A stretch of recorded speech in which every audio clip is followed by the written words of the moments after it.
This is the Beer League Society podcast. It's sports talk, not from the press box, but from the sidelines, from the bar stool. We are locked in and ready to go live. Now, here are your hosts, Cody. Random question. Does anyone know how to ship a toe? Andy. Hey gang, let's go out for ice cream. And Jason. You didn't wait, you guys saw that?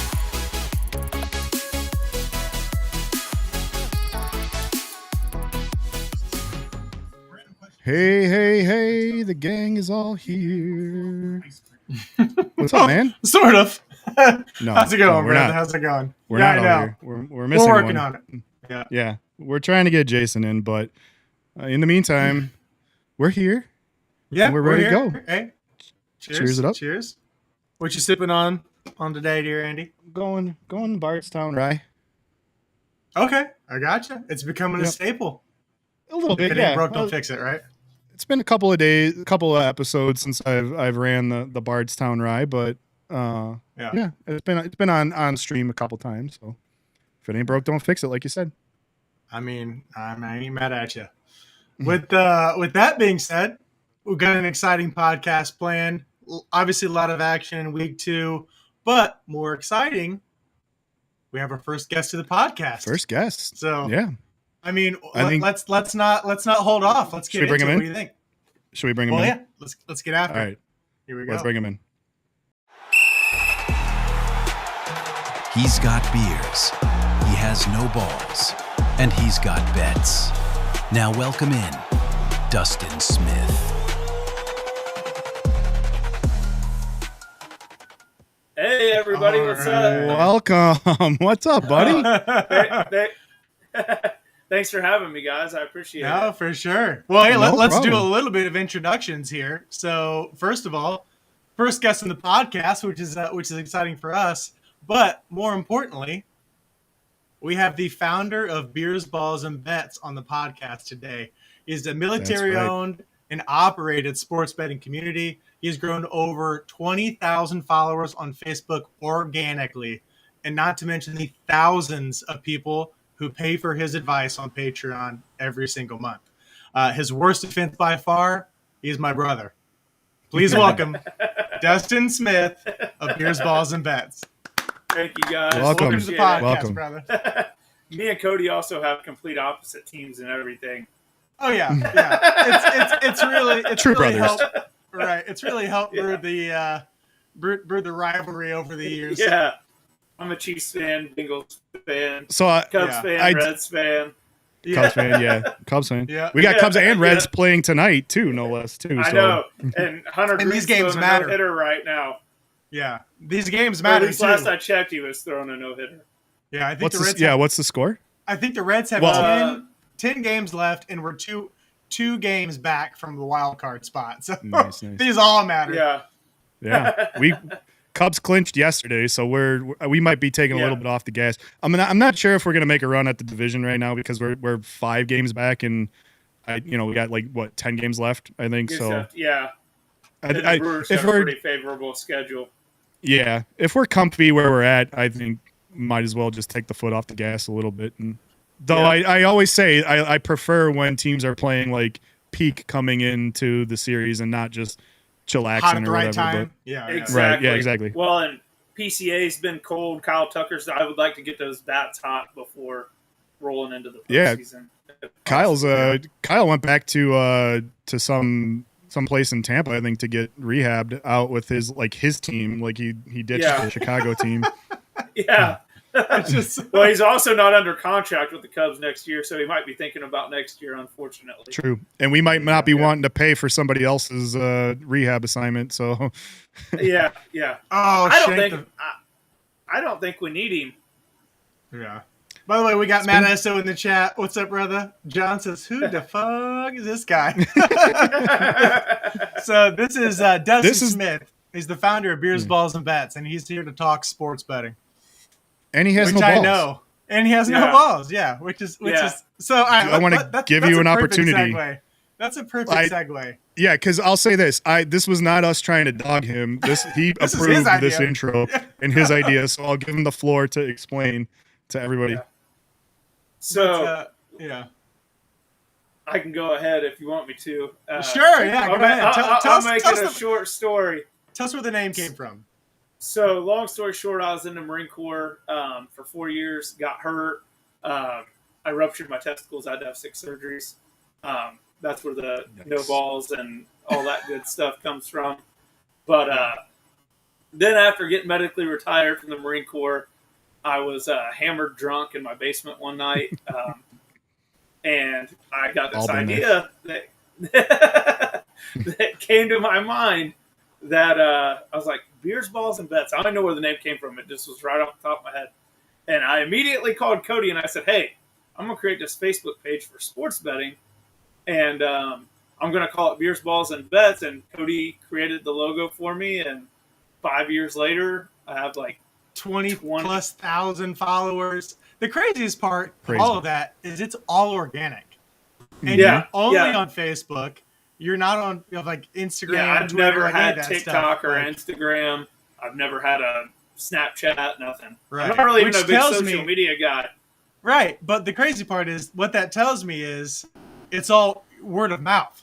So word has spread based on the advice and the betting tips that they're getting from you. And you've grown this in not only enormous community, respectfully, it's a rabid fan base. Like Discord. I think some people pay for the picks just to talk shit when I lose sometimes, which is cool. Yeah. It's still $10 a month. I ain't mad. Yeah. Right. Yeah, exactly. They hit on one bet. They can take the rest of the week to just talk shit to you on the other bet. If you think of it, I mean, you get their money and they get someone to take their anger out on. It's really a win-win. And you can just wipe your tears with your $100 bills. And yeah, exactly. Therapy. You can consider it a therapy session for them. But that's but that's like the thing that I think you've nailed kind of this perfect like niche here. Like, you think, oh, $10, everybody's asking for $10 from me. I got 5 fucking streaming services asking for $10 a month from me. But the thing is that you give them stuff that easily makes that back. And like we've been running this. I'm sure you guys have seen. We've been running the beer league picks thanks to Dustin for the past 3 weeks now. The first 2 weeks I haven't checked in to see where we're at. 1,000% so far. Yeah, we're betting 1,000 already on the first 2 a day. Unfortunately. Hey, there's still 4 minutes left. Yeah, in we the got first a chance. Half. But I felt pretty good about that one. I mean, Josh Allen and James Cook have scored. One of the two have scored a first half touchdown, and 11 of the last 12. Yeah, 11 of the last 12. Yeah. Well, there's 3 minutes. There's about 3 minutes left in that half, and if Tua's behind center, there's a chance of an interception at literally any second. And it's 3rd and 8 right now, which is always right. Yeah. He's either getting sacked or completing a 30-yard pass. Right. Yeah, for sure. Well, yeah. So tell us, I guess, everybody's into sports betting and stuff, and we got a chance to pick your brain on some stuff a little bit the other week, just getting a chance to meet you and stuff. But one of the things I instantly saw was that your picks, they're not just picks that come out of thin air. You've got a method to your madness, and you've got things that you look at that I feel like not a lot of people would look at. So give us a little bit of an idea of like some of the things that you think are often overlooked or not looked at when you're trying to handicap some of these things. Okay, so first, like home runs in baseball, I feel like a lot of things people don't look at or even know to look at if they don't know baseball. Like I know baseball, or even Cody knows. If you play baseball, there's certain impact that may, like, for example, Colorado and Cincinnati are hitters' ballparks. They always have been. They always will be. They're very short. Weather's a big thing for home runs in baseball and unders and just in general. Like, so say in Wrigley, winds are blowing in at 25 mile an hour. A lot of people might not think about looking at the wind direction for the game. They just might blindly make Among Us pitching today, the game's going to go under. Long behold, they didn't look at the weather and winds blowing out at 20 mile an hour at Wrigley. Like, you never take an under when the wind's blowing 20 mile an hour out at Wrigley because it's a hitter's paradise. Now, Mhm. the opposite goes if the wind's blowing in at 25 mile an hour. I don't care if both pitchers got a 9-run ERA. Wind's blowing in at 25 mile an hour at Wrigley. I'm probably taking the under. Yeah, Right, yeah. right. And same thing goes with home runs. Like, for example, say Aaron Judge. Oh, there there you we go. go. I got him. Sorry, So, that was my fault. say Aaron Judge is one of the best hitters in baseball at hitting lefties, and a lefty's on the mound, and the wind's blowing out at 15, 12 mile an hour to left field. Probably going to take Aaron Judge as one of my top home run picks that day because everything's in his favor. He's got a lefty on the mound, right-handed batters see the ball better versus lefties, and same with Ohtani. He sees the ball better versus righties. If the wind's blowing out in that direction on top of that, like the home run odds almost are double compared to what they would normally be. Right. What's your favorite sport to bet on? I'm a big UFC guy. I'm a big soccer guy. And I love live draft catches. Big fight guy. Tell Dustin, where were you at this last weekend? So that's one of the cool things about my job is it being a website.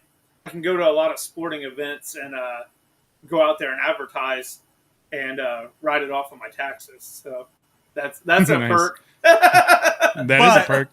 Where were you this weekend? But this weekend I went with my dad, which is a special thing for me because he didn't fully adopt, like it's not legally adopted, but my dad, he raised me since I was 3 years old, which is also Cody's dad.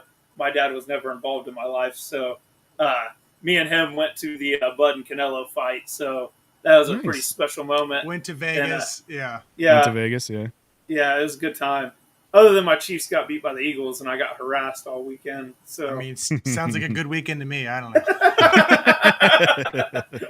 I think anyone that sees that Bengals helmet in the background knows this was not a good weekend for me. Yeah, No. So For any of us, really, we'll get into it right now. Yeah, we'll get into it later in the pod after we let Dustin go. But man, we were already dubbing this episode the tear in the beer episode because week 2 was not kind to any of us. I think fantasy owners are in shambles right now. Pretty much. Higgins owners, Chase owners, Burrow owners. Well, here's the thing: McCarthy, Chase, Jefferson. Jamar Chase went for 165 and a touchdown, and 80% of that came after Burrow went down because Burrow went down. I mean, not long. Browning's definitely a gunslinger. He is. I believe. That's the thing. I believe Browning what I said to you. Sorry, go ahead. No, I was like Browning is definitely like Jameson Williams or esque. Jameson Winston. Sorry, Jameson Winston esque, where he's like, he may have 4 touchdowns, but he's gonna have 4 interceptions, but he'll have 4 touchdowns, and he'll have 350 yards passing, but he'll have 4 interceptions. As a backup quarterback, I think that's the way to play it. To be quite honest with 100%. you, like. You know, 100%. Like only if you have weapons. I think if you don't have any weapons to throw to, then you look like the backup that can't get anything done. But if you got some weapons, fucking huck it, man. That's what I say. Yeah, like absolutely. How often you got to roll the dice? Like you get a chance to start in a game unless you're on the Bengals, you get a chance to start as a backup quarterback once in a while. You know, like just bet on yourself and huck it. That's what I say. Right. Well, I mean, you look at a guy like Jacoby Brissett when he was the backup to Andrew Luck. He ended up getting a couple starting jobs after that stint where he was the backup for Luck. So who says Browning doesn't land a starting job? I mean, exactly. I think you know, like talk about betting, like betting on yourself. Like I was just saying, I think you worst case scenario, you go back to the bench.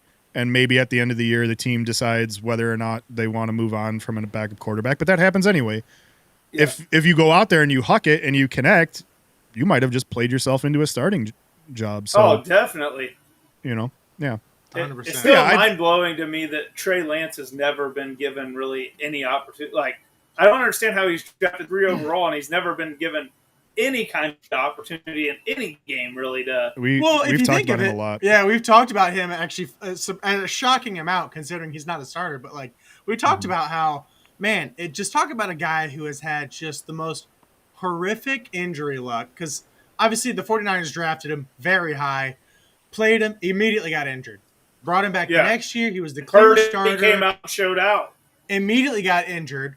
And then they got Purdy, and it was lights out from there. It was not, they never looked back. And this preseason, when Dak wasn't playing, I mean, he looked like a starting caliber quarterback in some of those games. Mind you, preseason, but preseason going against the other starters, right? So I mean, he showed that elusiveness, the that Konami code like agility that they talked about. I would be shocked if he doesn't get if he gets another opportunity. I think he runs with it. Well, I think he just needed reps. I think you got guys like Winston, Kirk Cousins, and obviously him. They're all in positions right now where possibly the Bengals, the 49ers, the Vikings. My opinion, Winston or Cousins is definitely getting traded. Yeah, I think so too. A contender. One of those two. Winston teams, for sure. There's just somebody will take a 4th round pick for Winston. Mm-hmm. Yeah, I think that the Kirk Cousins, it's all on him, right? No one's gonna buy him out like a $63 million buyout. No one's or the Falcons might. The Falcons might buy him out though, just to get something in return.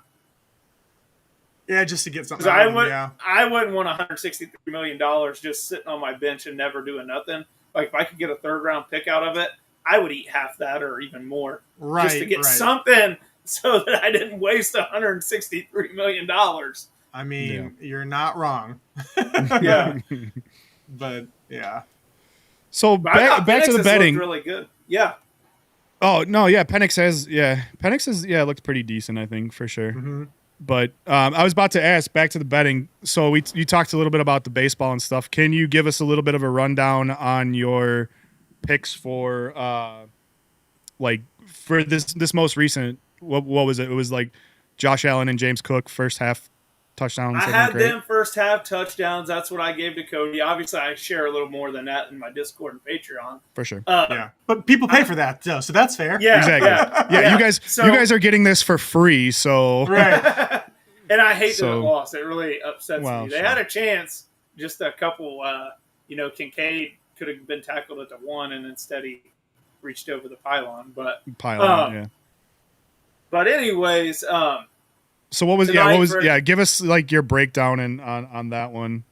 What made you think that would hit? Well, Cook and Allen one of the two have scored a first half touchdown in 11 of their last 12 games. The only game actually it didn't hit was against the Ravens, the first game of the season. Acceptable. Understandable. And the Dolphins are ranked dead last in rushing attempts allowed per game this year. Yeah, like they're just terrible on the ground. Right. So, but they're also terrible against the pass too. So, actually, in a way, I kind of wanted to go Josh Allen 2 passing touchdowns, but I didn't pull the trigger. And the reason why, and I'm so mad at myself for not, because Josh Allen's thrown 2+ passing touchdowns, which this is a crazy stat because this is how much he owns the Dolphins. Now, so this is the 15th game he's played them. He's thrown 2+ passing touchdowns in 14 of the 15 games now after tonight. And he just threw 2 in the first half. Right. But it's kind of like pick your poison, James Cook and Josh Allen have been hot. They've scored a first half touchdown 11. And they're both plus money. And then the Allen 2 touchdown passes was minus money. So Right. I went with you want the more bang for your buck? Yeah. And right. And they like to spread it out a lot. And then you also have the opportunity, maybe Josh Allen, if he does throw a pass, throws it to James Cook. Right. True. Oh, 100%. Because Cook's very much. Yeah, that's a good hedge. As receiving. Yeah, it's very much receiving in the back for sure. So it's just one of those, you win some, you lose some, live to fight another day. Yeah. Well, that's exactly it, right? Like this is called gambling, right? It's not Yeah. crystal ball, Oh, and I think that's the worst thing about what I do is like I get crazy messages sometimes from people, asking me for bets like, hey, I need to pay my car payment this month or, my kids need diapers And I've actually sent people money before because I felt bad, and then I had to stop doing that because I had to reel it in. Like, these I wouldn't put that out on the internet. Yeah. It's just a good heart I am. Like, it really Right. pains me when I see that. People are going to start That's the one reason I subscribing do to it for. your Patreon just so they can get in your Get money inbox back. and like Yeah. craft this really sad story and get this sucker. But no, I stopped doing that a long time ago because it just like. I don't wanna say Only you don't have gamble to what have you're willing to lose, Yeah. folks. I don't want to Yeah. say you have to have like no sympathy in this business because gambling is an addiction for some people. Oh, for sure. Uh, Too much absolutely. of anything. Yeah. Yeah. Know yourself for sure. Yeah.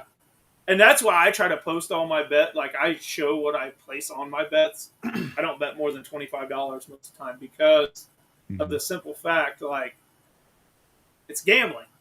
Right. Like, Yeah. I don't 100%. want to lose $1,000. Right. For I'm sure. much more okay with losing two $25 bets than $2,000 bets. Right. And Yeah, you don't want to be although I like do that the- guy, like those guys that lose that bet like $200,000 trying to hit it big, and then you end up Yeah. at the Ravens game getting dogged on for Yeah. for. Yeah. I saw that guy. He was getting like he's just sitting there with his head between his hands, and people were like pouring beers and water on him, like which was just completely ass thing to do as a human. But like, Yeah. he of didn't course. care because it's like who. I don't give a shit about getting beers poured on me right now. I just lost Yeah. $200,000. That's the on least freaking of his Ravens. worries right now. Right. When brutal. getting beer poured on you by the opposing team is Yeah. the least And of your worries. It comes to no shock to me it was in Buffalo. Because I've been to Buffalo for playoff games, and I had to be escorted out of the stadium one time when we beat them to go to the Super Bowl. That's right. You were saying. Yeah. it. So and they let's started throwing beer bottles at me. Yeah. So I'm going to throw this out there. Like I said, Dustin's my brother. Dustin is one, a Chiefs fan in enemy territory. Two, also does not shy away from an emotional reaction. He loves a good dust up. So Yeah. if Dustin's not going to shy away from a situation that may get In spicy. fact, I don't know if Cody's talked to my dad at all. I since have. we got back from Vegas, but he had to Yeah. get on to me several times at the fight. Yeah. Bud was winning because it was a predominantly Hispanic. I mean, I think they announced it was like almost 42,000. There's 70,000 people there, and over 42,000 were Hispanic. And obviously, Yeah. I was rooting for the American, and people got Yeah. money on the line and get kind of hostile in that situation. So It's a Yeah, spicy I mean, crowd. And it's a fight. Like, Right. God, Yeah. like, what do you expect? Right. You expect a bunch of people who are not involved in the fight to go to a fight, sit there and watch other people fight, and expect them not to fight? Like, come on. Right. yeah, especially when they all got money on the fight. Right. And They, they're like, got well, money on the if fight. I lose, like, if I lose my money, at least I can win the fight. right. Go home and win her some way, in some way, Yeah. shape, or form. Yeah. Andy, I gotta ask, what's on your T-shirt? Dude, I'm rocking. Oh, My favorite Ninja Oh, Turtle. Ninja Turtles. That's sweet. Mhm. That's sweet. Probably So we have- no surprise based on my my podcast tone that Raphael is my favorite Ninja Turtle. But- You must like. Well, there's your pizza. first mistake because Michelangelo is definitely the best. But regardless, all right. There we go. Here we go. So we have a question in the chat. So how often do you bet against odds based on a hunch? Often to never. I don't really base on a hunch. I will make a bet based on money and what I see the line doing. I call it reverse line movement. Like, for Okay. example, today, I need to check the score real quick. I did take Charlotte money line against Rice at home in college football. Charlotte was Okay. up last I seen. They're down 14-9 right now. But 98% of the money was on Rice today. And the Uh-huh. line went down from plus 120 Charlotte to plus 105. And that just doesn't make sense. Like, a lot of Right. times, it doesn't hit every time, but a lot of times when there's that much money on the other side and the line goes down, Something's going on. the books Yeah. feel pretty good that the other team's going to cover or win outright. And it doesn't Yeah. always hit, but it's always hit more for me than it loses. That's So, definitely one yep. thing that I've noticed to check on is like how the line moves, because The it's trend. like Right. Yeah. right, they're not doing that arbitrarily, like they're moving that line, like they wouldn't move the line in a certain direction if they didn't feel like they could win. Like they're not actively Yeah. trying to sabotage themselves, so No. I feel like that's a pretty good thing to keep an eye on for sure. Yeah, that's one of my favorite things to bet when I see that, and it might not work out in my favor tonight, but like I said, it's worked on it a lot. Actually, one of the big games I did that on was when Patrick Mahomes hurt his ankle a couple years ago and was playing the Bengals in Kansas City, and don't I talk was about at that this game. game We don't talk in the about that game. playoffs, We don't talk about and You don't bring that juju in this house. 98% of the money was on the Bengals. Obviously, Patrick Mahomes was hurt. They didn't even know if he was going to play leading into the game. The line went from -2.5 Bengals to -1.5 Chiefs, with 98% of the money on the Bengals. And I was like, the Chiefs are winning this fucking game. Like, Right. And I even bet bigger than I usually did on that. Right. And they only gave the Chiefs 5th down, and then all Oh yeah, that's funny. I was watching this game when that happened like this. Like, I never left the scorpion position the rest of the game. Scorpion Is this position. really happening? Like, there's no scenario in which they're being this blatant, and I'll be damned if they're just like, Yeah. no, Well, and we're just gonna... then Mahomes was running out of bounds, and dude pushed him, and he was clearly I Mahomes remember. was out of bounds on that play. 100%. Yeah. 100%. Yeah, Now that And, was a mental error on his part, and it was trust me, he got the earful. That's where all the videos coming out. Was Yeah. him getting screamed at in the tunnel by other teammates. yeah. Because it cost us the game. Well, it was like That a was 60 4th down. Yeah, no, it was 3rd down. It was going to be 4th down. Fourth and down. going It was to going be. to be not like even a close 62. to the first Yeah, it was down. going to be like a Right. 62-yard field goal, and It was made out of field instead goal like a range for the third most part, 45. and yeah. it was going to be 4th down. Yep. Yeah. And Crazy. honestly, the most enjoyable part about that game, Cody's not going to like me, but obviously, I drove out to I drove out to Kansas City for that game. So, and I left the next day and drove home, and it was all Bengals fans on 70 on the way home that I got to pass, and I had a big Chiefs flag hanging out the window. Yeah. I can't even say anything. Beautiful. I can't even say anything. No, at that But point, Joe Burrow's got to win on Mahomes in the playoffs, though. So Yeah. he does have that. It's more than most, I guess. more than most. Yeah. It's probably where it'll Yeah. stay. But well, I Dustin, mean, we want to make sure to give you a Be chance to respectful of your plug. time and right. Yeah, be Oh, respectful of yeah. your time and plug and give you a chance to plug your stuff. So where can we find you? What's the best way to reach you on socials if we want to? So the best way to reach me is you can just Google Beers, Balls, and Bets, and the first thing that comes up is either the Patreon or the Facebook page. Obviously, they're both me. The Facebook page is free, though. So, Cool. and I always give out at least a pick or two free there every day. Yeah. The Nice. only downside to that is you got to watch me on live for like 5 minutes in order to hear the pick. So You gotta watch. We've that already live. watched you. We've already watched you live. And I try to I'm keep not it turning off. entertaining, though. So I always Yeah. go live in my truck on the way to the gym, so I got music bumping. Nice. And There you go. Just giving a little spiel. That's kind of like my motto. That and Glizzy's. Everybody knows me as the Glizzy Gobbler. The Glizzy Gobbler. Nice. Tell me that's So a sports betting community right there. I will say this. If you're a Cubs fan, you probably know the double glizzy Yes, that we yes. yeah, okay. If you go back into Reddit and you search, I'm taking ownership over coining the double glizzy. I was the first. I didn't post the picture, but somebody posted the picture of the two. There's like when the Cubs win, we fly a W flag, and then there was this Fly the flag. meme. There was a meme of a seagull with a hot dog in its mouth that became synonymous with Cubs winning too. And then somebody posted two back to back, so it kind of looks like the wings of the gull look like a W, but they had two hot dogs in their mouth. So That's like awesome. somebody posted that, and I said that's a double glizzy, and like ever since then, like Chicago Cubs Reddit has been using that. So I'm claiming that one, but yeah. awesome. So I have and to ask anyway- one question before he goes. Yeah. oh, here we go. Your name is Beers, Balls, and Bets. At any point, have you ever lost a bet that resulted in one, if not multiple tattoos. Yeah, so this right here was Spicy. against the Eagles. This was a regular season game. I told them that I would get a Liberty Bell tattooed on my throat if they lost.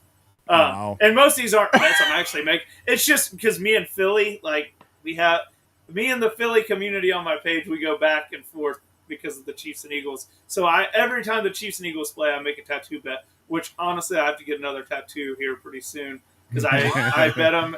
Even though we were down wide receiver in 1 and 2 and I told them that we'd probably lose, it's just my You thing. still made the bet? And I'll show you guys the other one. I don't know if you I can want to see the it. forearm. Yeah, I want to see the other one. Where we That's go? not the forearm. Thank Talk God about he's the wearing tramp stamp. shorts. I wasn't positive.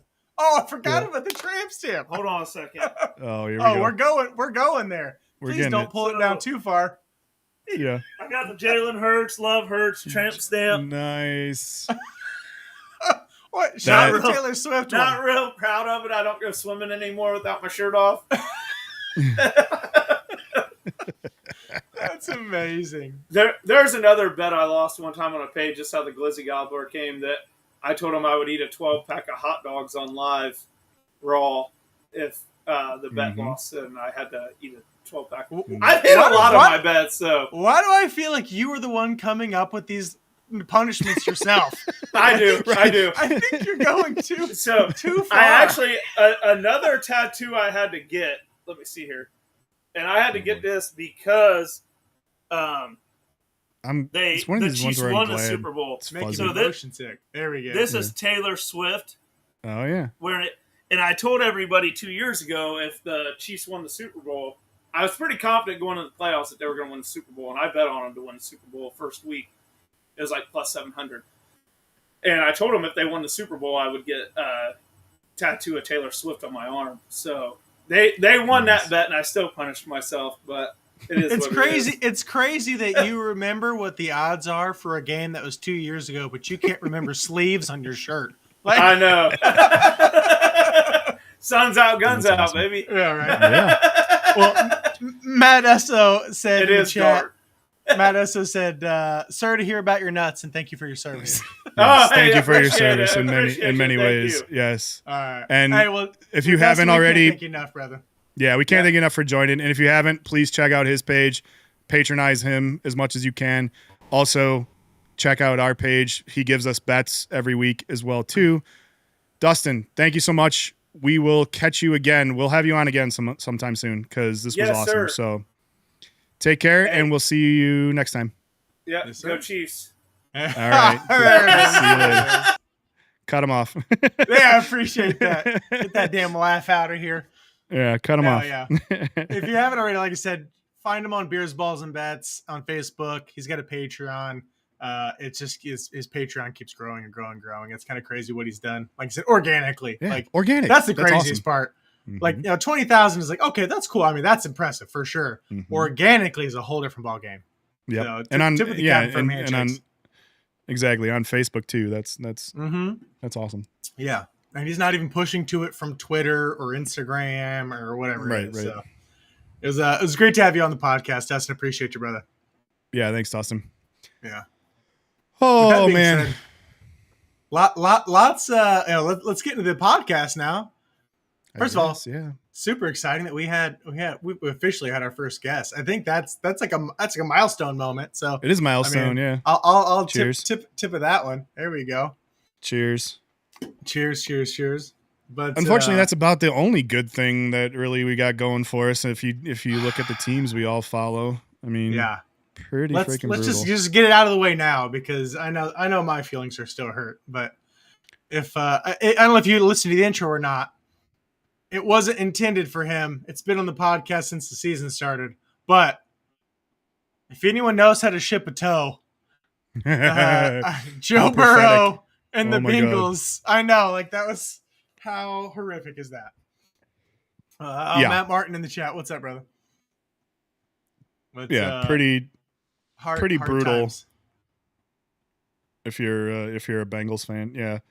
But I mean, like I said, we talked about it, a little bit with Dustin, and you had said how Jamar Chase and Browning were still connecting.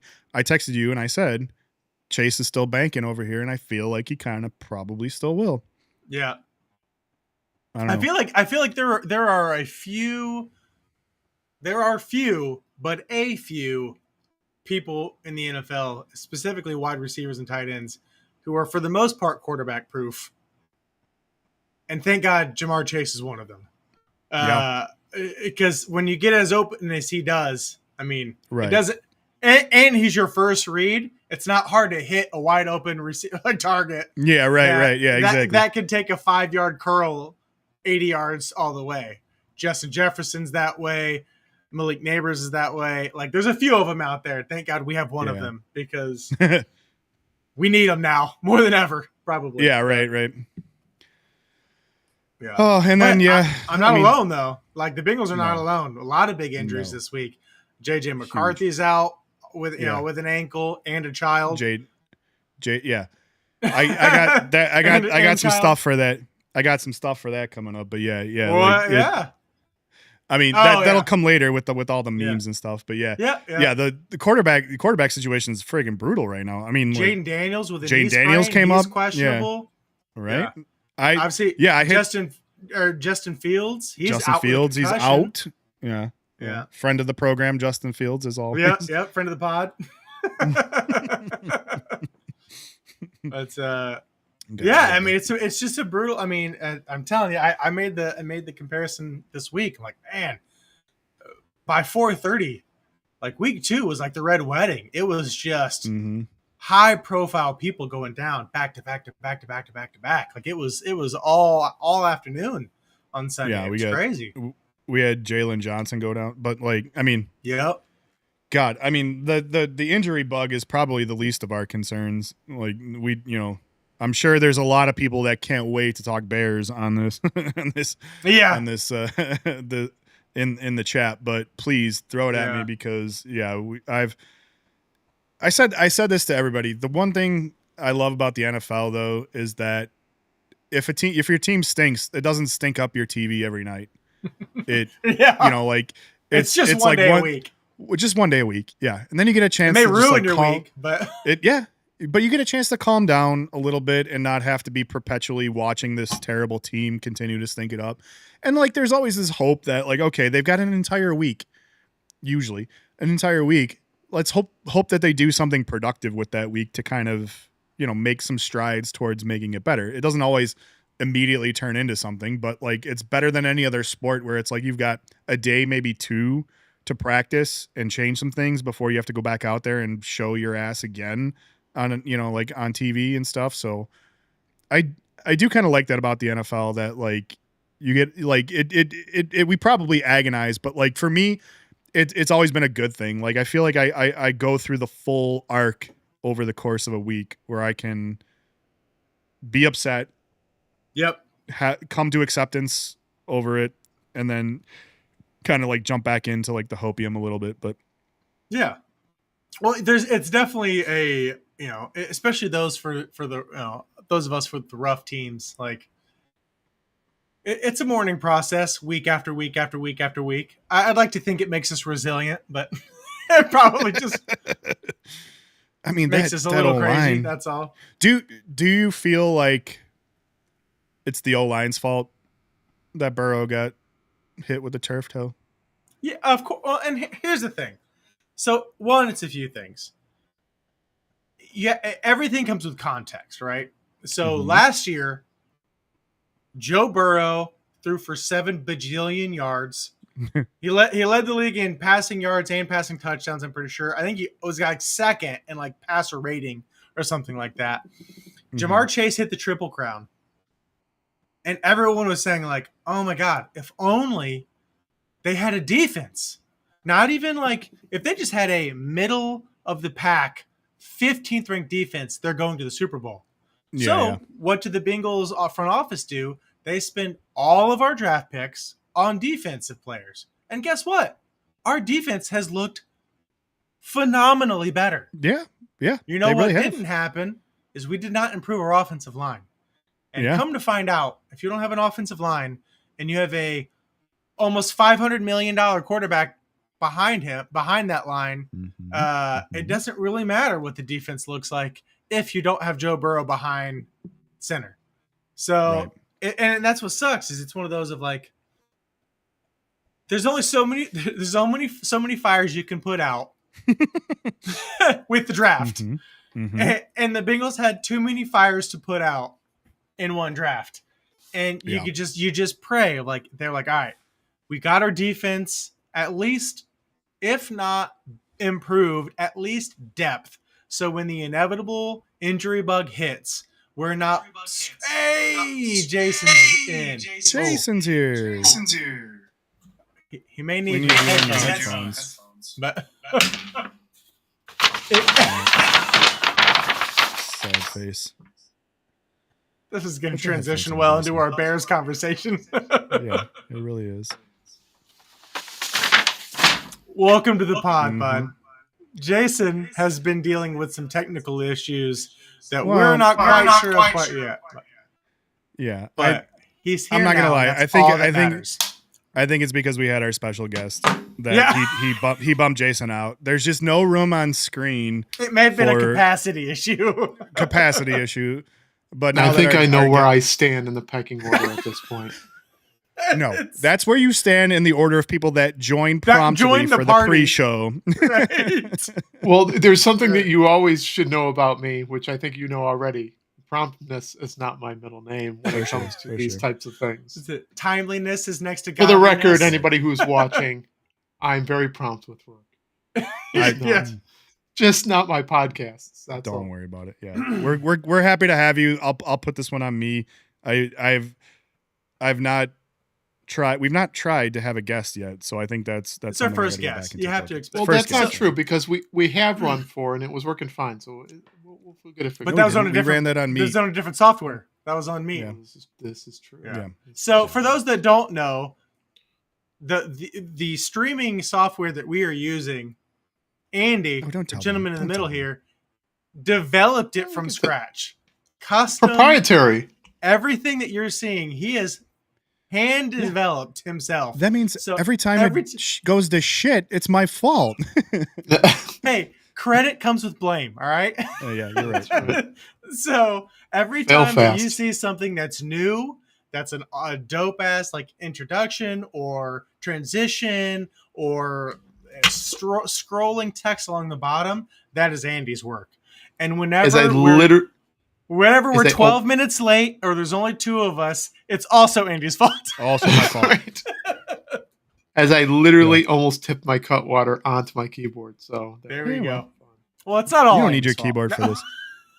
Well, But that said, I guess we could get into good, bad, ugly for this week if you guys want. Unless you wanted to finish your point, we could just go right into it. I've vented enough.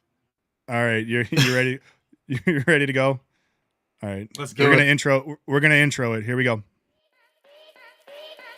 It's time for the good, the bad,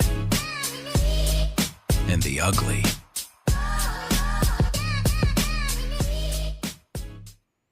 All right, that means it is time for the good, the bad, and the ugly. A segment that pretty much it may lack in originality, but I think it hits just as good no matter what we do. 1,000%. And hey, a tip of the cap, firm handshakes to Andy for that badass intro. Again, that's right. So cool, man. I love it, make one thing that's good and make one thing that's bad. That's kind of how it goes. That's right. The universe balances itself, right? Yeah, that's right. So what do we got for good, bad, and ugly? Who wants to kick it off? Well, you started the intro. Why don't you start us off here? We'll give you the with my good. Yeah. All right. You're good. All right. We'll start with the goods. My good. Let's do this. Let's go good across the board, then bad across the board, then ugly. Yeah, I think that works. Love it. So my good, Baker Mayfield, dude. Just like that fourth quarter drive was lights out. I mean, he got injured on a play and then got up and talked shit right after. Like I thought he blew a hammy or something. Like, well, he did get injured, but like it was funny because he kind of went down and not stand up and talk shit. Though, exactly, which is like the most Baker Mayfield thing ever. It totally right. I guess the funny part to me was that like he like went down and thought about it for a second. He's like, should I? Am I hurt? Should I go down? And then he pops up and then he talks shit. So it was like a full like kind of arc on that. But I mean, like he just like it's funny. I guess what's more funny to me is that like everybody thought Baker Mayfield was a bust, and like the only thing he really needed to do was like just get away from Cleveland. That's going to be a trend. I'm going to throw that out there. Yeah. A little foreshadowing. A little foreshadowing. Yeah, right. But yeah, that drive, like I just, again, kind of like similar to Josh Allen when he like led that drive to beat the Ravens. There was just something about it when I saw how much time they had, how many timeouts they had, which like that was masterful 2-minute drill right there. Absolutely masterful. They didn't call their first timeout until there was less than 30 seconds left of the 3 that they had remaining.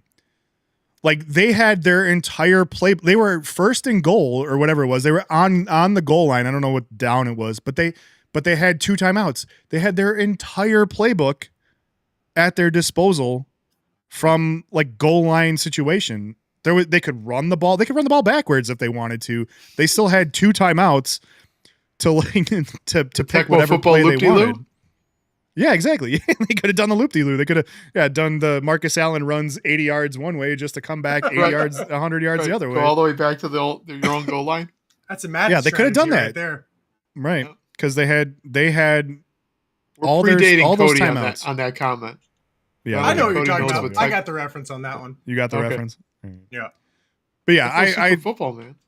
Tech Mobile was legit. Yeah. Yeah. But yeah, I just think that was You my forget, good. I'm a gamer too, so like I'm gonna know. This is true. What do you guys got but for it your was a good? bit before your time. All right, what's A your little good, bit. Cody? So I for the second week in a row, Daniel Jones, man, Indiana Jones. It was Danny again. Dimes. Danny Dimes Dimes. is everyone was really, myself included. He keeps playing this way. He's going to get more nicknames. I know he was. I mean, and they're. I mean, it's kind of easy, but top notch nicknames. Like you could do a hell of a lot worse than Danny Dimes and Indiana Jones. Like, well, let's like just remember that Danny Dimes S-tier. was given to him for like missing people as bad as Caleb Williams has. I mean, irony doesn't mean that it doesn't eventually turn into Right. being honest. I don't know, but. Right. I mean, here's the crazy part, and cover your ears, New York Giants fans. Man, it's gotta suck. Like that's some Baker Mayfield type resurrecting Phoenix-like comeback, man. Because not only did he absolutely explode Week 1 on a new team against preseason, what was viewed as a top 3 defense in the Steelers, did not have a single punt the entire game. 2 games now. Well, and that's what I'm saying. And then he goes about Week 2 against, again, not another cakewalk, and produces again. And it's not even just like the fluky, like he's had 600 plus yard rushing seasons with the Giants. Like we knew he had that, that tool in his bag, but it's the other statistics that have really impressed. One being, in the first 2 weeks, he has been blitzed on a dropback 50 times. That is second most in the NFL. Yeah. He has completed 32 of those 47. It's basically 50, but 32 of those 47 passes. He has increased his average passer rating from like something like career average is like 80. His like new average is like this season is like 119 or something like that, which is unreal. And again, like it's not like, don't get me wrong, the Colts, they're not purgatory of wide receiver talent by any stretch, but they're also not the Bears, the Bengals, the Miami Dolphins. Like, right. They have Pittman and Downs. They have Warren, which is a new talent, but like, I thank you for giving us. Yeah, I thank you for giving us the title of having a good wide receiver room. But I that's mean, just because proximity bias right now. But I don't know that it's proximity bias. I mean, take it as you will, because I mean, you have a solid room, and the first few weeks haven't gone great. So like, it's one of those. It's the same thing with the Bengals last year. I'm like, we have too good a wide receiver room to be 0-2 right now. Yeah, like right. relatable. But I mean, I think anyone that especially after how Odunze has been playing this season, anyone that discounts the Bears receiving weapons in that offense just doesn't know ball. So fair. Long Jason, answer. what's your good? Daniel Jones is my Daniel good Jones. this week. What do you got for good, Jason? I mean, my good has got to be the Lions, and here's so Lions offense specifically. I mean, it's got to be, and the question that I asked myself as I struggled with who was I going to pick for the good was whether the Bears are that bad or the Lions are really that good, and I'm going to go with the Lions are really that good. Over their roster their roster didn't go away. Just their offensive coordinator. Yeah, we want to say that there was going to be a big hit for their and like kind of week one maybe kind of perpetuated that idea, but talent is talent, man. Like coaches can only do so much, and so I'm with you. It's a little bit homery, but like, dude, those guys were balling out. They were ready for that game. I don't know, and again, I don't know if it was sticking it to Ben Johnson, what the deal was. Also, when you also don't have you lose Ragnow, but you also don't have a pass rush with the Bears defense. Jared Goff can go over 330 yards passing. Yeah, St. Brown no can get pressure. I'm three of those touchdowns. His name will come back up again later, unfortunately. Yeah. You can get 3 of those 5 touchdowns on the day. You get a 50 burger hung on you. They got to be one of our goods. He made Tyreek look stupid. Most really of the did. game. Tyreek Stevenson.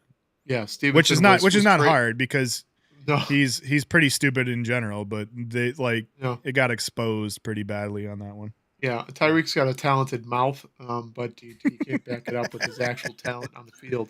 So, speaking of talented mouth, sorry. Jeff in the chat said, as long as Baker's not thinking he's elite, then he's elite. But as soon as he starts admiring himself, ... He does. I feel like that's a fair evaluation. But yeah, so obviously, another good stat, because there's nothing like the Bears love to set records for other teams, and so another team record was set.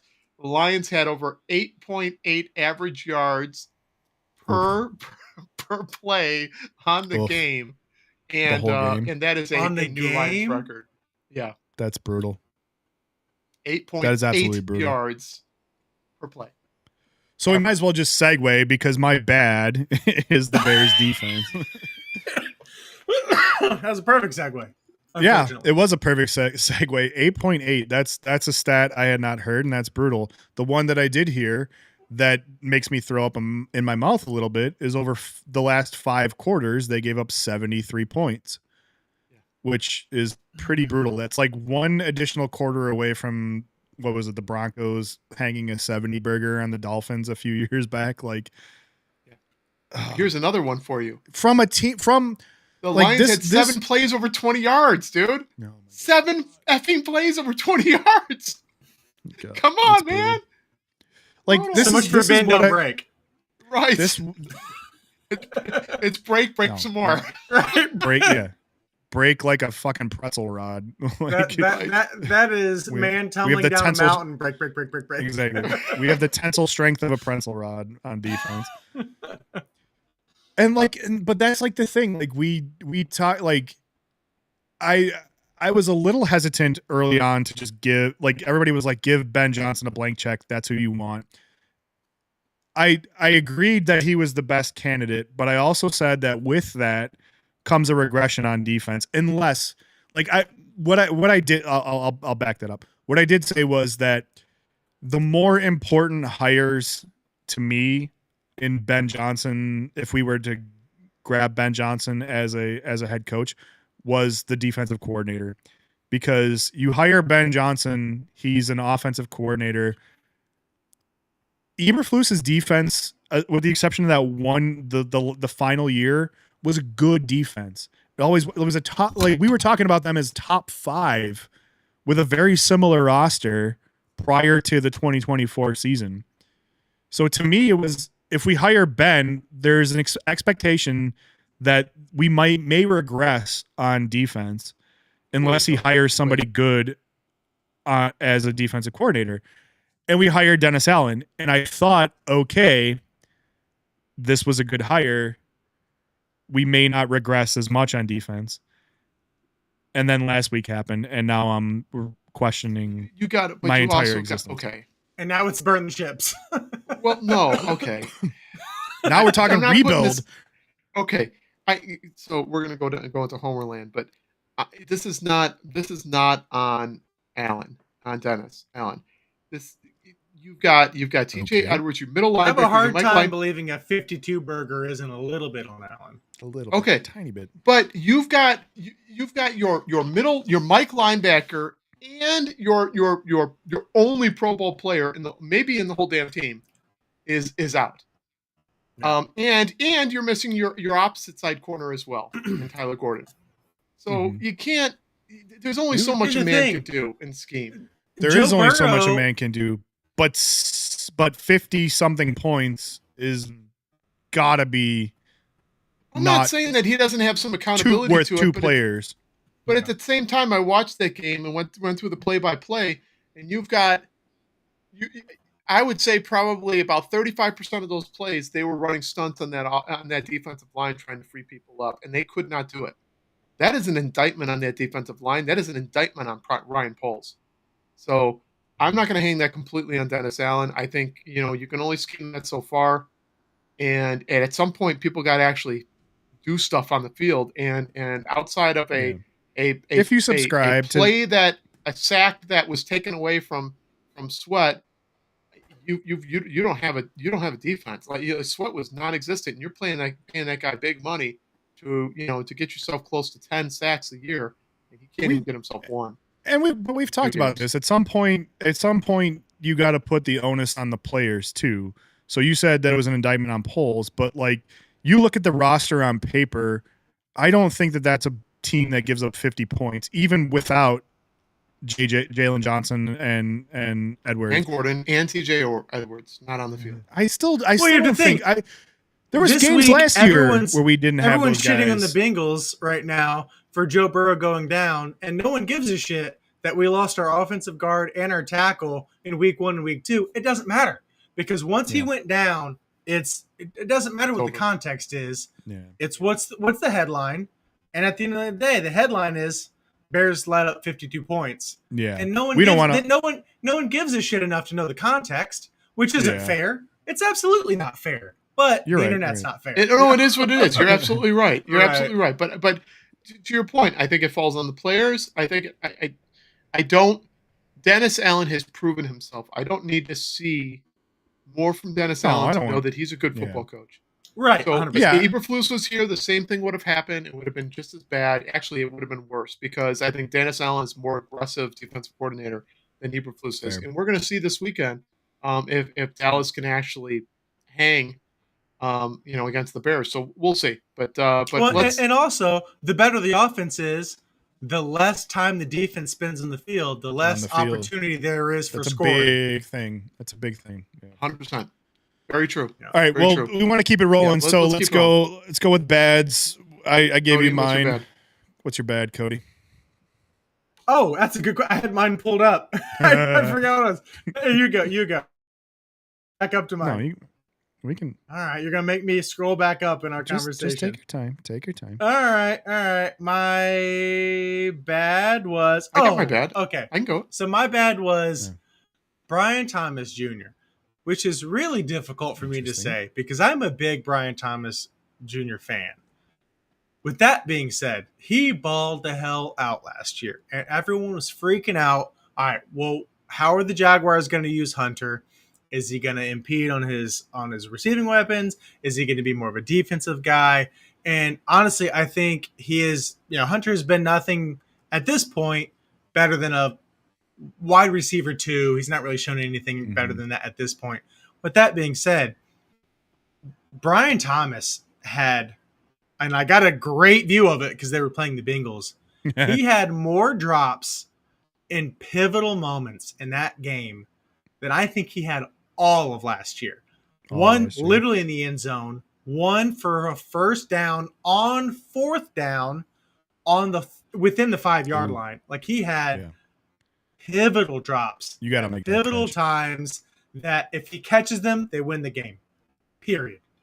100% they win the game. And it got to the point there towards the end because he had 3 or 4 drops. There towards the end, it almost looked like he wasn't trying. Like, I don't know if he was in his head. I don't know if there's something else going on, but it did not look like he was giving his all on 4th and blank, 4th and goal. So he's got the DJ Moore disease. It felt semi-personal, which is wild. So, and I really hope for those who who don't follow football completely, who are you referring to again, and what team? Me? Wait, what? Yeah, Brian Thomas Jr. from the Jacksonville Jaguars. Yeah, you didn't say Jaguars, so I didn't. So people. Oh. I thought it said the Jaguars were playing the Bengals. Oh, well, I missed it. Oh, it's all right. No, yeah, it's all right. So, long story short, I got a good watch of it. I got a good view on it, and there were multiple times where I was like, "Oh God, he's gonna catch it. Oh, he dropped it. Oh, it's going to be. Oh, he dropped it. Like it was like so many times. I'm like, so he is too good a wide receiver to have a game like that in those pivotal moments. And he was my bad this week.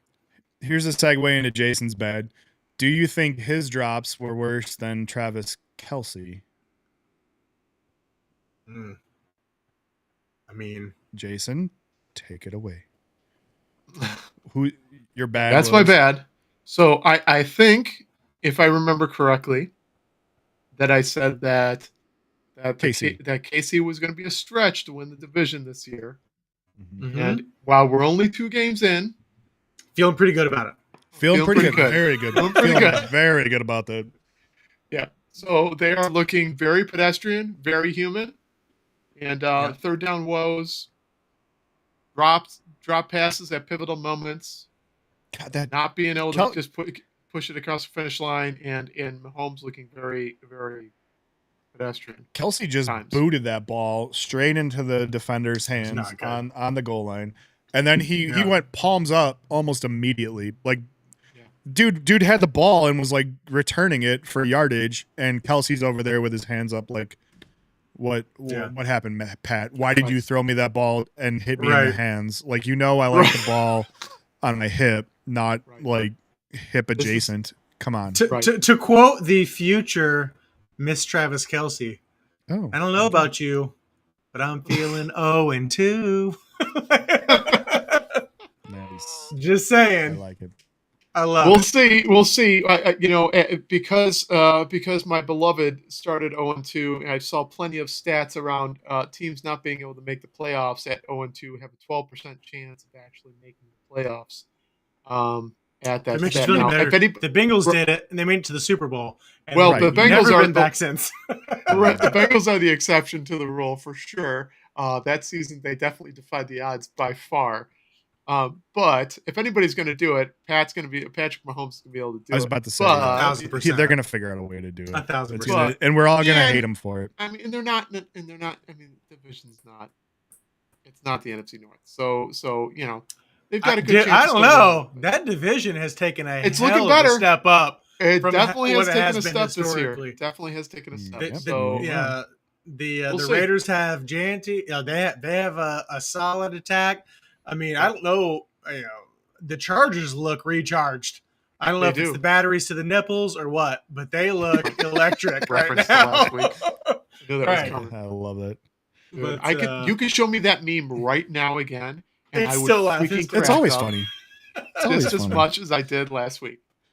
It's because it's Harbaugh. Jim Harbaugh just like makes that meme perfect because his eyes always look like he's being. You can literally crazy. You can give me a Harbaugh meme every single week, and I freaking crack up just the same. Yeah.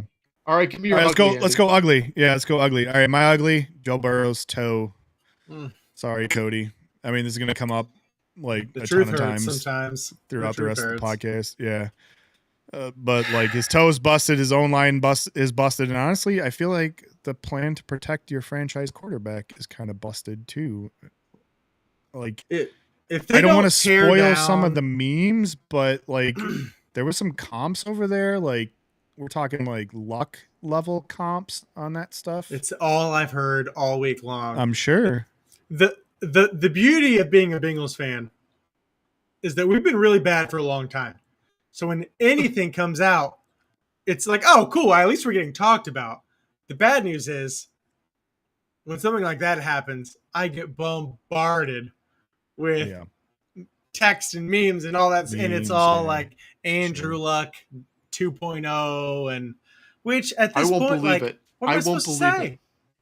I won't God, I believe hope it. not. I mean, I can't. I can lament because he was my fantasy quarterback, though I got Herbo as my backup, so I'm not hurting. That hurts worse than actually watching him go. He was my fantasy quarterback. Well, I mean, he was my top pick, but I also somehow landed Justin Herbert, and I don't feel too bad about my prospects putting him on the IR, thankfully. But like, you know, I'm not trying to rub it in. I just think, you know, like he's just getting to the point where we're starting to talk about unluck and like curses and stuff like that, and it sucks because I mean, I feel like you guys need something. You need a win at quarterback because even like Carson Palmer went down with the knee injury, like and he just never came back the same. Like I feel like you were riding high with Carson Palmer after the first year, and then I don't know how it went down. The first year or two, we lost Jason. But the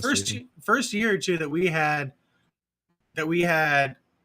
Palmer, we also had Ochocinco and Hushmanzada and like those were Rudy great Johnson receivers. and like solid defense. And it was like, oh, these guys are fun to watch. Chad Johnson's hilarious. And then everything went south. And then we got the Red Rifle, Andy Dalton, and we made the playoffs 5 years in a row, won 0 playoff games. We got AJ Green and like, oh, we're crushing it. Boyd, and then like it's just it builds.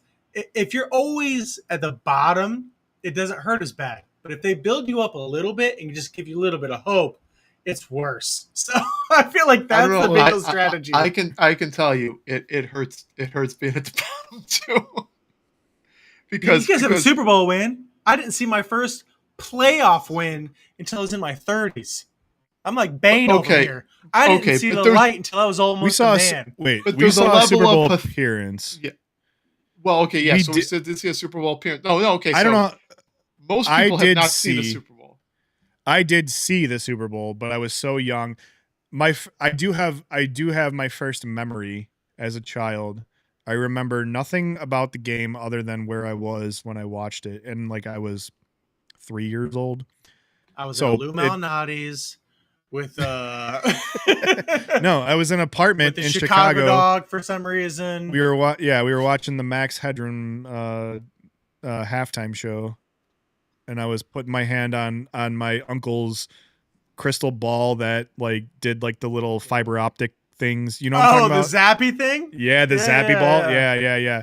That's the earliest memory I have as a child was that I was at my uncle's apartment in Chicago watching the Bears Super Bowl, putting my hand on the zappy balls.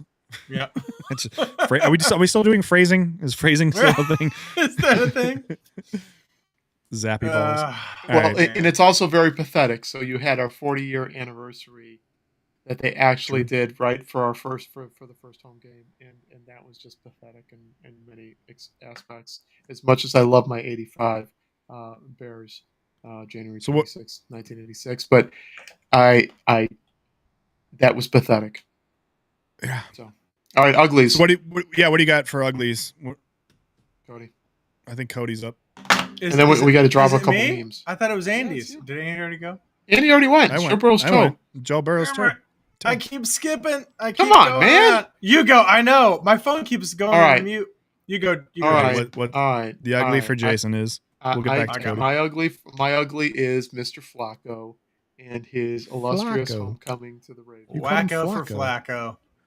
Yep. Now I can't blame him too much. The man is I don't know what his Old. age is now, but he's pushing 40, right? So you can't fault him too much. He's wasn't. I don't think he ever at the start of this training camp expected to be in the starting lineup, but there he is coming out there, and it was a bit of a horror film, right? Bad I mean, picks, he bad he time. was comeback player of the year, like runner up last year, wasn't he? Right. Or one Right. of or something. This is true, but I still can't get on his case a bit because I think at no point during this offseason did he expect to be starting. As far as quarterbacks who didn't perform go, do you think it was worse than Geno? Oof. Because I saw a stat. I was gonna put it in the memes, but I didn't. But there was a meme stat where it was like if you put his passes over 10 yards up, he was like 0 for 10 with 3 interceptions. Oh.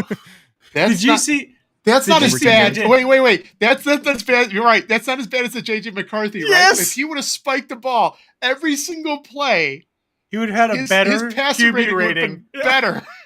It would have been better. I didn't see that one. than That's the awesome. one he had. That should have been my ugly. What am I talking Yeah. about, man? Yeah. That should have been Yeah. our ugly. Somebody should have. Yeah. He had an wasn't ugly even for on that the one. list. What are we talking about, man? That was You're talking going about to be falling my from grace. ugly.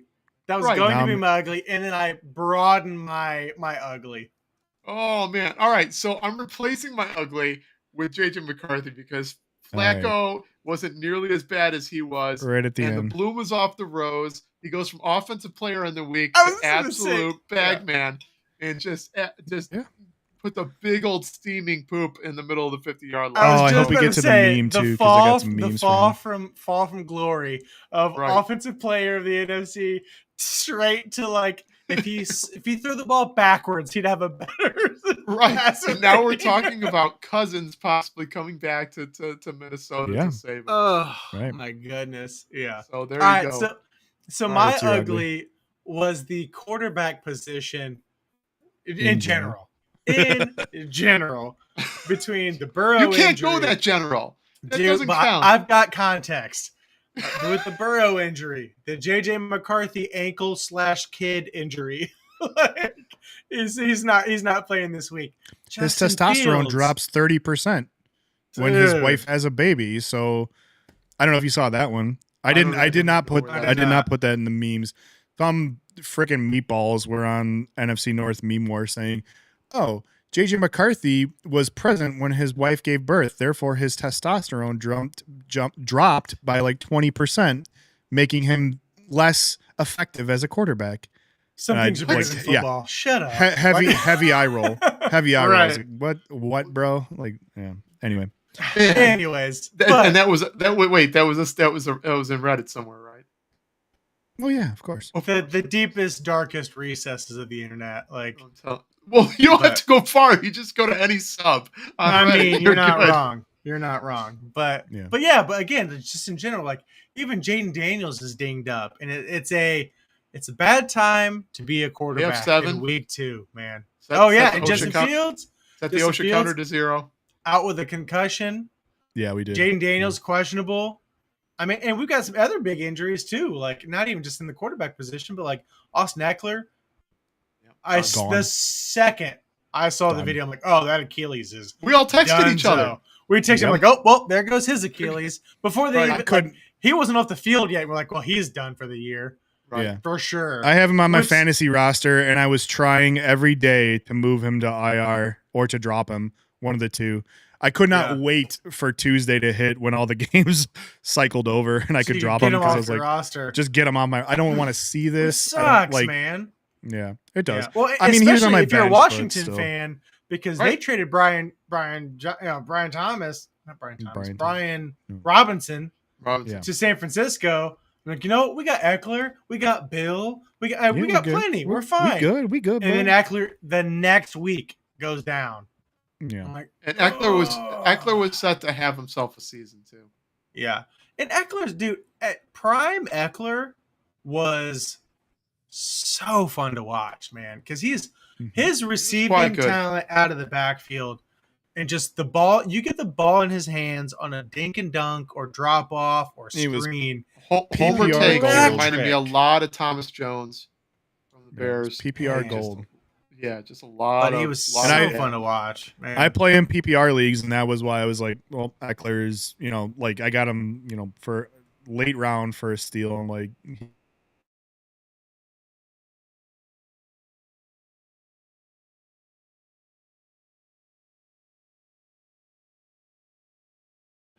in redraft leagues where you redraft every single year, age bias is a real thing. Like you can get some Yeah. fantastic production out of somebody just because they're old.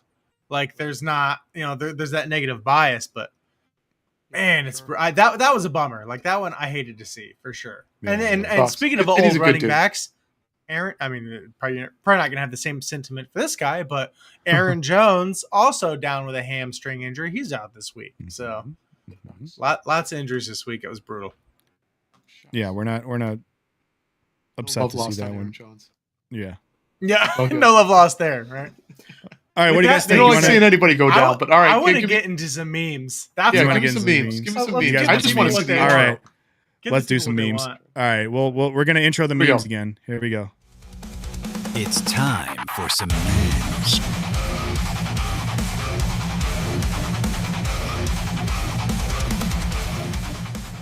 Yeah. All right, let's get some memes here.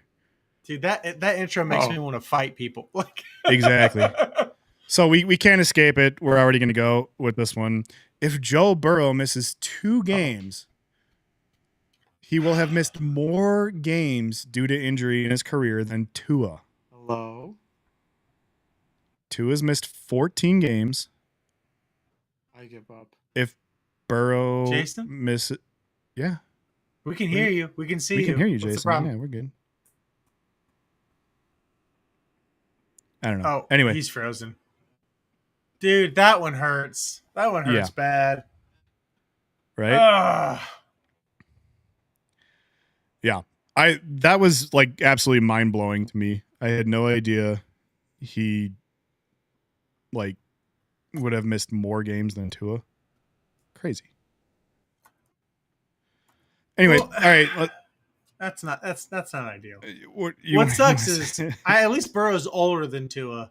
The issue Fair. is Burrow was older than Tua when he came into the league. So yeah, right. less awesome, but It's a little less awesome. yeah, a little less awesome. All right, but I promised this would come back. We talked about JJ McCarthy having a baby. Look at the name. Can you see it down hold there? on. Welcome to Rome, Micah McCarthy. That's not right. That's not real. I don't know. I cannot That's deny not that real. is real. I cannot deny that is not real. That can't be real. Because it's I'm looking. pulling. No way. I'm looking. I gotta look more closely. Does that look doctored in any way right there?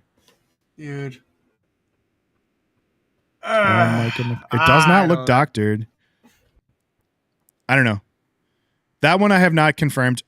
Trust me. We've been We've been duped burned before. Right. We've been So duped before. so many times that I'm not willing to say one way or the other. But By the way, I agree with Jeff. Hearing those stats about Joe Burrow, shocking to hear out loud.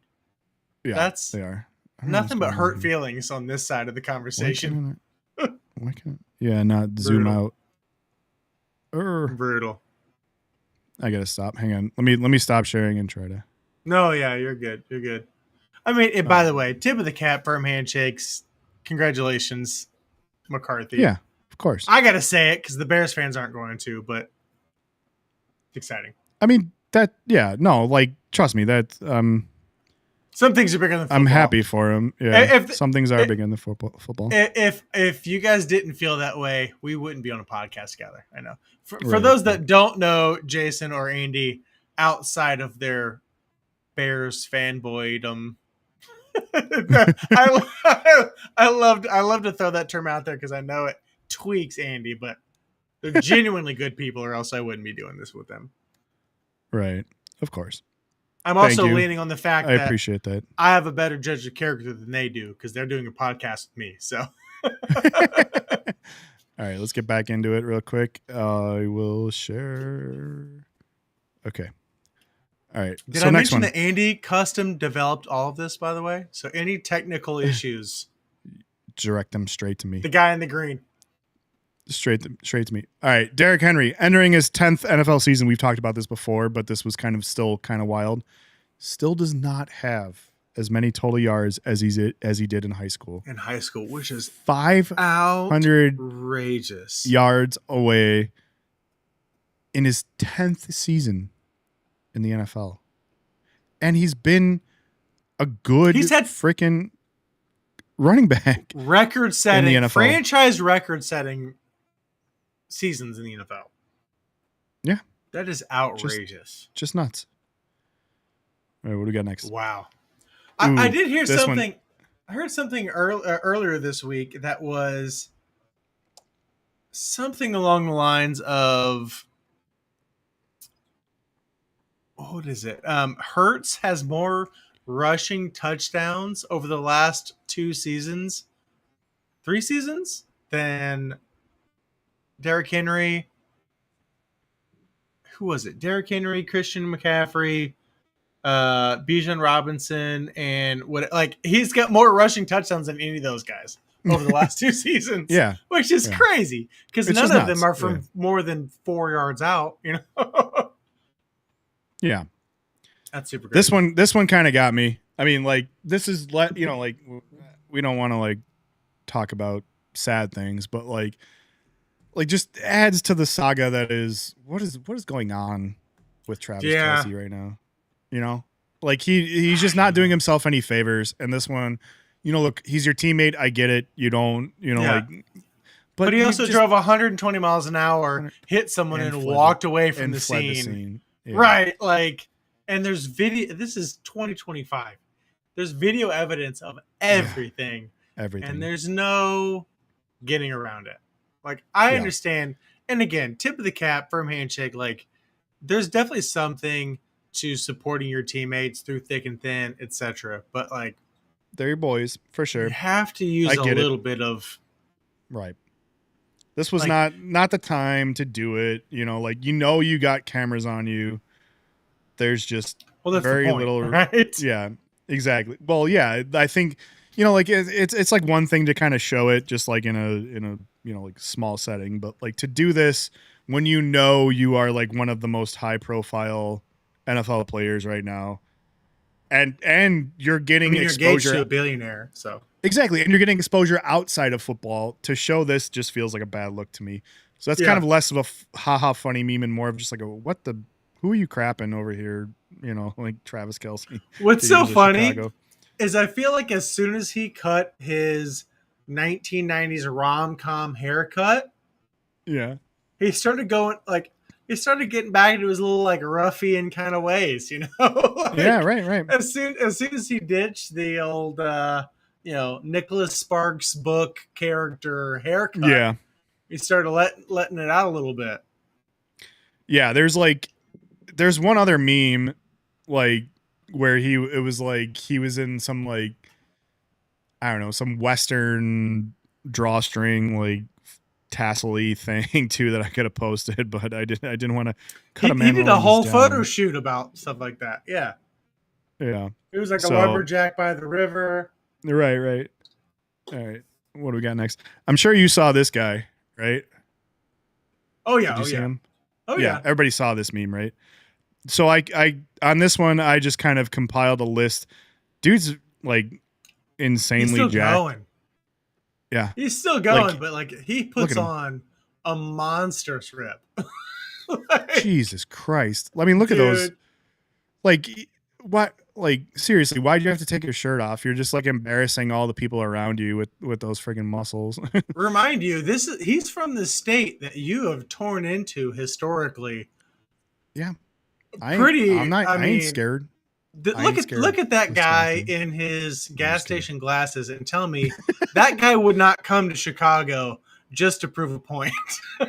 No, you're not wrong. But so given this, I compiled a list of names. I feel like because this is like I think this is like Wisconsin's answer to the Minnesota like Viking mama or whatever they call her. Yeah, have you seen her? You know what I'm talking about? Yeah. I know what you're talking So about. here's a list of names Stump, beef knob. that I compiled for this. This is the most like Chat GPT list I've ever seen, and It's I'm not. for it. I'm It's for not it. ChatGPT. It looks Telling you, like let's a go. Chat GPT. Slab bulkhead, Oh. bridge large meat, punt speed chuck, butch deadlift, Wait, Hold. speed check. Wait a minute. butch deadlift, hold big Beef flank, flank. Big flank, yeah. big flank, splinter chest Splint hair, chest. splint chest hair, flint iron stang, bolt Vanderhuge. That's good. Nice. Buff Thick drink McRun slot. fast. Blast hard cheese. That one's perfect. I think that's the one we gotta give him. Blast hard cheese. I love that it's like smash lamb jaw, not like lamb chop or. Yeah. Good lord. Buff drinks a lot. Crotch slam chest. Yikes. Smash lump jaw. These are all great. You can read them on Gristle McThorn body. crunch butt steak. This I think those may are not be a screenshot from ChatGPT, but this is definitely a ChatGPT responses. No, I'll let you in on a little secret. This is from Mystery Science Theater 3000.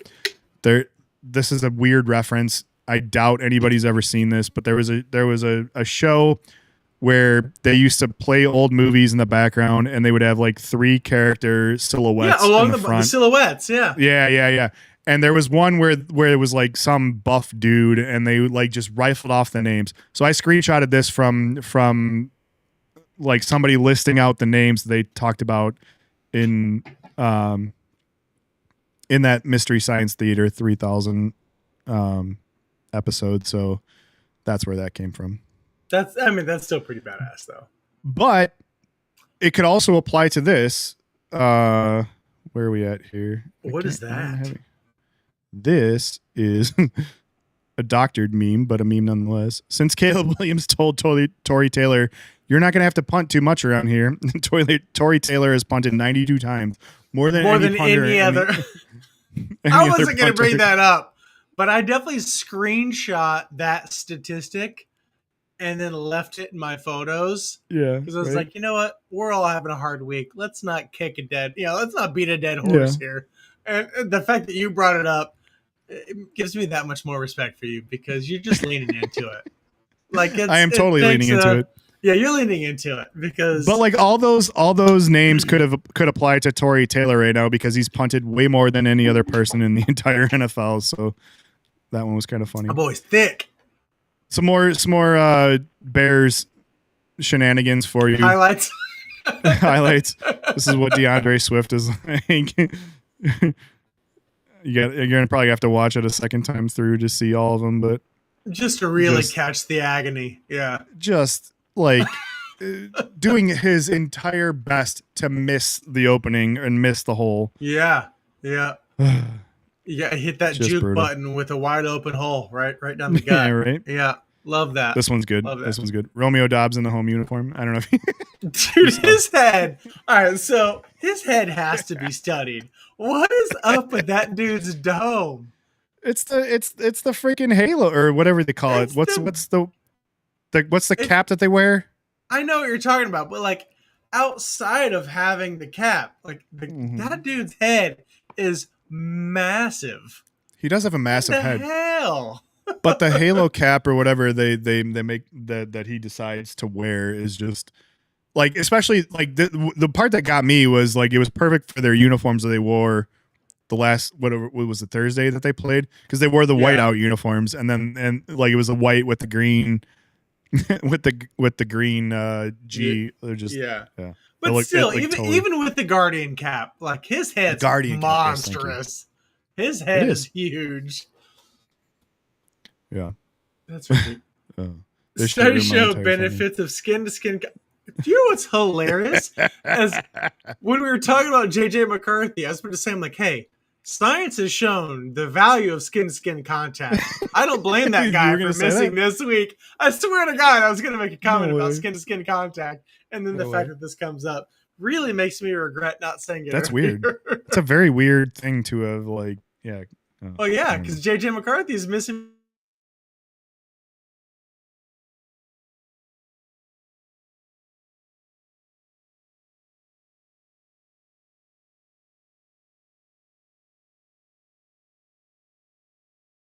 You got anything left? Oh, there you are. You're back. Okay. Oh, all right. Let's see. What do we got? Oh, this one. I gotta do this. How it feels to watch a game as the Browns. You're gonna have to watch this one a second time to really get the this impact. This is the most dumpster fire. First of all, okay, you can see this guy at the end just decides to start dancing in the middle of a play. There's a flag at his feet. We got an offside over here. This guy hucks the ball downfield. It gets picked off instantly. Immediately, like not a receiver anywhere near it, and then just this guy just decides to start dancing in the middle. Like a little bit of Spanish pops over. Little I don't even know what that means. Right? Yeah. Like, I'm not. Guy starts shooting the stanky leg with a flag at his feet. Like this is what it feels like to be a Browns fan. I imagine just absolute dumpster fire. Oh, brutal. This is a good one. This is not football related. I wish I could. I don't know why I keep. Where are you? Oh, come on. You're losing me. I know. I'll stop. So what is this statue? Is it the statue? I'll look like a middle finger. This is a statue. So somebody. Okay, here we go. Let me get it back. This is good. It's not really an NFL meme, but it's still funny. A man buys a house next to his ex-wife and installs a $7,000 12-foot bronze middle finger statue aimed at her window with lit spotlights facing her in the yard. Talk about petty. I mean, if petty were an Olympic sport, I mean, just look at that thing. Can you imagine like looking out your window every day and having to see that? Just dedication to the craft. Just can you imagine owning a house and then your ex purposefully buying the house next to you? Middle finger statue like aside, like yeah, right. Like having to live right next to. I mean, like, and look, this you could see from back here. This house is not just like some run of the mill house. This is millionaire spite right here. Exactly. This is what you do. Like yeah, this is what you do when you're a millionaire. Well, I mean, the fact and you have a lot of money. 12-foot bronze statue made, I'm sure, custom to aim at his ex-wife screams millionaire. Absolutely, that's crazy. And that's what I got for the memes, folks. That is it. But hey, that intro though. I mean, I get it. I may be biased, but I feel like shit's coming together a little bit. We got a nice little intro for the podcast, done by Andy. Nice intro for the guest, done by Andy. Nice intro for the memes, done by Andy. Nice intro for good, bad, and ugly, done by Andy. Like I'm just saying, like we're trying. We're getting there. Yeah. I feel like we're getting there. We just need to get Jason to figure out whatever's going on with him because he kept dropping off. Technical difficulties are our Achilles heel. I'll give that, but we're early. We're early into it. So we get a score check real quick. 2021, man. That's a game. Kind of hanging around. They're kind of hanging around right now. Far more than I think anyone expected. Because I saw the projections prior to the game, and it was very much 5 out of 5 experts predicted. Oh yeah, the Bills to win this game, and especially after the first week or two, the Dolphins looked atrocious. But that's so like kind of that semi hanging with the Bills is kind of a thing. Yeah, but that's like the trap, like it's total trap game. I feel like at that point, like I feel like after week 2, if you're 0-2, much like I feel like the Bears is kind of a trap game against Dallas. If you're 0-2, you do not want to go 0-3. No, like 0-2 0-3 is explainable. purgatory. Yeah. 0-3 0-3 is like means you're all hope is lost and you're getting fired. exactly. Yeah, Yeah. exactly. You're talking like you got the rest of the season to just try to limp through at that point. So Yeah. I do feel like week 3, if there's matchups between a good team and a bad team, those are kind of trap games because the 3-0 team's feeling super high about themselves even though it's early, and the 0-3 team is feeling we got to right this shit right away even though it's early. Or else both we're of those all... both of those kind of combine, you get those situations where it's like, oh, this could be a trap game. So Yeah. Oh, 1,000%. I'm 1,000%. feeling like it'll be an interesting finish for sure. Yeah. Well, should we get to some studs and duds? I know You want to do some studs and duds? Sure. We're an hour and a half in, but we'll get to some studs and duds off the rip here. At the very least, to kind of send us home. So yeah. At the very least, from a fantasy football perspective, I mean, Amon-Ra St. Brown absolutely went off. And it wouldn't be as big a deal if the week prior he wasn't also one of the bust. Like, and again, right. I called it in the preseason. I'm like, hey, downgrade your Lions offensive weapons. After week 1, was feeling fantastic about that take. Sure. After week 2, not so much. Like that was, I mean, Amon-Ra St. Brown balled the hell out. Week 3 will be who the Lions have. I don't even know who I got to look it up. Yeah, but Lions so Amon-Ra St. Brown balled the hell out. Same thing with Malik Neighbors. I feel like Malik Neighbors is, again, one of those. I feel like of the receivers that have been drafted in the last few years, I feel like the most Texans. Sorry. No, you're fine. Which again, Texans preseason viewed as a top 5 defense. They've been toasted 2 weeks in a row. Yes. Against not historically explosive offenses. So they're underperforming very much. I think your take about the Lions offense in general and the Lions weapons will be very much clear after week 3. I'm going to throw the Bears game out because I honestly am so low on the Bears in general that I feel like I mean, it's tough because I waffle. I feel like there was a little bit that the Lions roster is still the right Lions roster, even with the new offensive coordinator. Yeah, but I mean, it's still an incredibly impressive. But I feel like, again, you get into week 2, you're still okay with losing a game.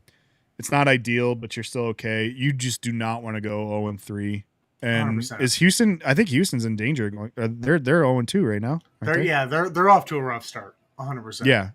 So I think you're gonna get the best version of the Houston team right now against, a pretty even keeled version of the Lions. They lost the first week, but they just destroyed it the second week.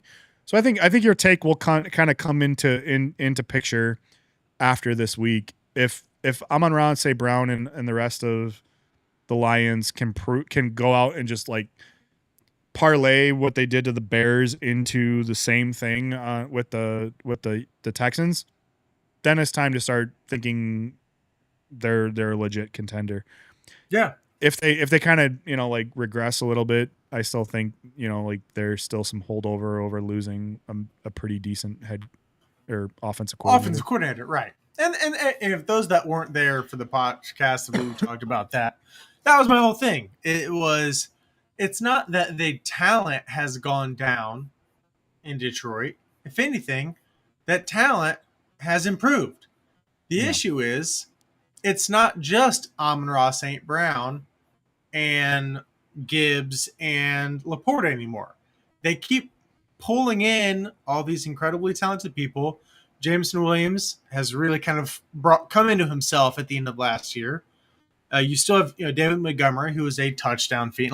There's just so many mouths to feed, which is a first world problem to have. And it wasn't that the talent has gotten worse. It's that they have lost a pretty impactful offensive coordinator, which I think even to this point in the season has proven to be true to an effect, right? especially week I'm- one. Right. Yeah, I'm not. Yeah, like regardless of what he does in Chicago, I don't think you can judge his inability to get things done in Chicago is commentary on his lack of importance to the Lions. I think the two are kind of mutually. 1000%, yeah. Like I think Yeah. I think it's very clear that he was a big loss to the Lions, and whether New or head not coaches always are. yeah, and whether or not he does anything for the Bears does not change that point that it was a huge loss for the Lions. So For sure. But like we said, it's there's a difference between schemes and coaches and roster, and I think Yeah. perhaps the rumors of their demise were greatly exaggerated based on the roster or based on the coach alone, because they have a roster that's pretty decent. And Well, it'll be interesting. As far as taking the leap from offensive or defensive coordinator to head coach, you may be the best in the world at juggling 3 plates. But if you can't juggle 4, Yeah. it does That's not what I said. equate to success. Yeah. Like it's a what I different said. it's a different beast.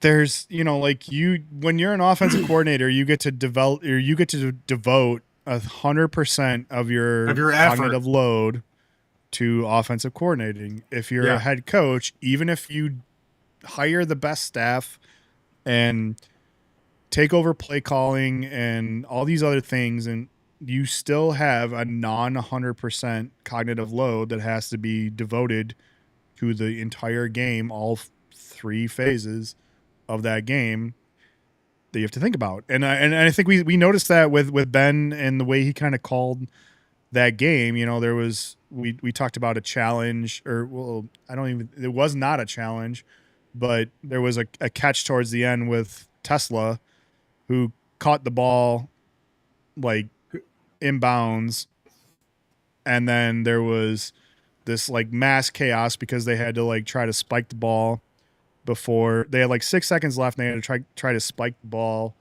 before time expired, and they did seemingly, but then they like reviewed the play and determined that he was out of bounds. And it was crazy. If anybody watched the game, it was crazy because like they were like, well, he spiked the ball. Why were they able to go back and review the play previous to the spike to determine that he was out of bounds? It ended up being a situation where the NFL ruled that he spiked the ball after time expired, so that play did not count. Oh, So I didn't see therefore, that. What a loophole. it was a total loophole. Like they tried to get up to the line and spike the ball. They had 6 seconds left. He was inbounds. They tried to get up to the ball, spike it. They did. They ruled it was after time had expired. So that play never existed. And because the fact that play never existed, the NFL was able to go back and review the previous play and realize that he was out of bounds, and therefore put time back on the clock. I've never heard of a was play after a snap had taken place on the next play being called back. It was only because that play that happened on the next snap in a penalty? resulted in something that happened after time expired, so it didn't actually happen. Oh. That play got erased because he spiked the ball. It was after halftime, so that play never, according to the NFL, that play never happened. So therefore, they were able to go back and review the previous play because no play had happened after. And they reviewed the previous play and decided that he was out of bounds. Therefore, they did not have to go up there and snap the ball before 6 seconds expired. It was nuts. But in any That's like brutal. that was is a very long-winded way of saying that like Ben Johnson did not make a stink about that apparently, and that rubbed a lot of Bears people the wrong way. But it's like this dude's got a lot. He got a lot going on. Right. You got a lot going on. And historically, bitching about a call has not changed it. So Yep. Exactly. yeah. Oh, All right, man. brother. We're well over an hour and a half in. We are well over. Yeah, we're almost at 2. So thanks to Again, everybody I who could go hung for another out. hour. But yeah, I could. the fact We we could sit still here and have talk. people on here is impressive. So appreciate y'all for sticking Agreed. out. Thanks again to got some- Dustin for hopping on the podcast, man. That was awesome. Thanks, Dustin. That was great. Hopefully we'll get Jason back in here a little bit more stable next week. But as always, please subscribe if you haven't, and like all of our videos, like all of our shorts. Comments. Yeah. Go find Dustin on Facebook. He'll give you, trust me, it's worth the $10. He'll give you picks every week that you can make $10 or more back, so it'll pay back its money, and we'll get him on the pod more. Yeah, we talked about it last week. Awesome. He's not stingy with his gold, so imagine what you're getting with his subscription. So check him out on Patreon, check him out on Facebook. For that matter, check us out on Facebook, check us out on Instagram. We're on there. We're posting. That's where we're posting our beer league picks, brought to you by Beers, Balls, and Bets. So if you're looking for Thursday night bet games, them, make some money, and we'll see you next week. Take care, Appreciate everybody. it. Cheers.